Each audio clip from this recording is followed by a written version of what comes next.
Why are we better at solving other people's challenges than our own? Why do we as companies tend to suck when it comes to solving our biggest challenges? I get to work with a fair number of companies, and I hear them say things like we're stuck, we're spinning our wheels, we're running in place. Now, you don't got to be a pattern recognition genius to start conjuring up a picture of a hamster on a turn wheel.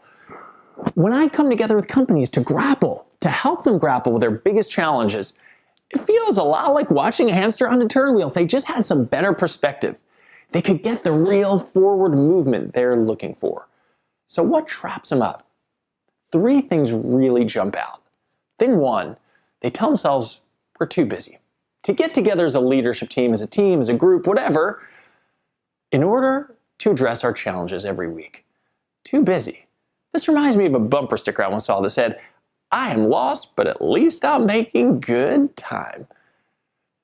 Entrepreneurs, beware, the most dangerous kind of bullshit is the kind we feed ourselves. I'm too busy works when we're kids. Not so well when we're leaders. When I was back in college, I was too busy to stop for gas on the way home because I was excited to see my family and my girlfriend. What happened? I ended up on the side of the road with an empty tank. This was before the days of mobile phones, back when I was too busy to even get a AAA membership. I ended up there for 2.5 hours waiting until some nice old guy picked up a couple gallons of gasoline for me. Too busy.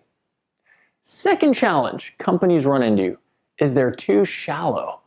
So they tackle their challenges each week together, but they get through them as quickly as they can instead of as deeply as they can. So we've got a client that's a building developer.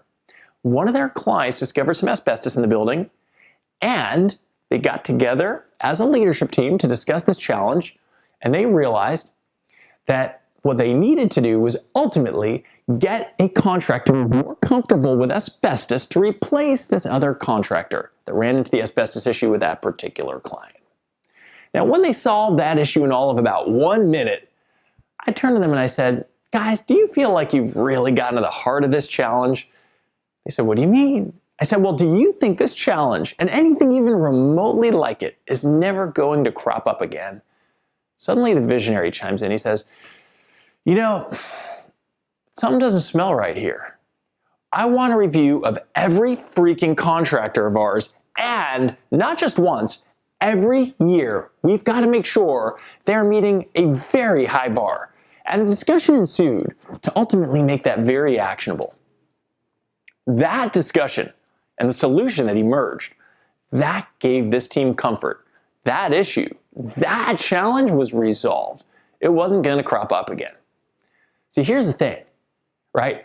If you solve your challenges so quickly, right, a quick hamster isn't getting anywhere better, anywhere different than a slow hamster. You could throw the roadrunner on there moving so quickly, they're not getting anywhere different. Too busy, too shallow. Third challenge is playing politics. What's that mean? When you prioritize protecting your ego ahead of solving the biggest challenges you're facing, it gets in the way. So one of our other clients is an apparel manufacturer. A woman who founded this company started out, humble beginnings, designing. Well, many years later, about 7 million in annual revenues later, she's still stuck doing some of the design. I spent a day with them, and during one of the breakout sessions, one of the breaks, I asked some of the team members, "Do you think she should still be doing design?" And they said, "Hell no. If we bring it up, though, she curses us out, chews us out. Sometimes she'll just walk out of the room." Her ego is all over this thing. A little later that day, I asked her, I said, "Do you think you should focus on your role as visionary, as CEO?" And she says, "Yeah." I said, "Okay, so you think you should be doing less design, maybe no design at all?" She said, "I don't know, what do you guys think?"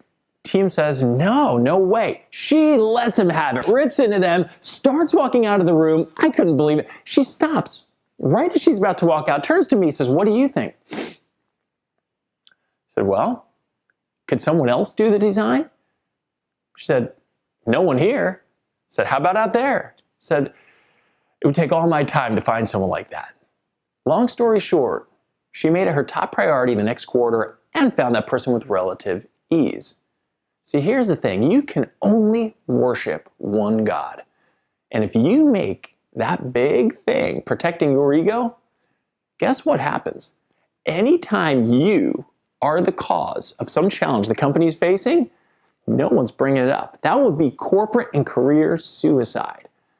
Fish stings from the head down. If you are the head of your company and you're busy protecting your ego, so too will everyone else in that entire company.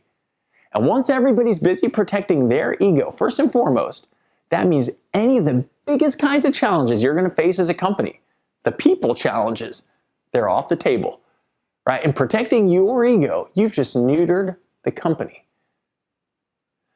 Too busy, too shallow, playing politics, right? Those three traps that keep companies in this kind of inertia, moving and moving, they all play into this mindset that I feel like companies have, where they feel like they can get somewhere better if they just basically keep doing the same basic thing they've been doing.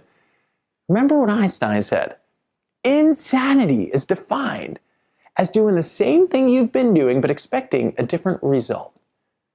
If you, as an entrepreneur, are looking to systematically change things up, to get to a different level, to break through the ceiling, I invite you to watch the next video I'm going to make where I'm going to talk about how to tackle your biggest challenges.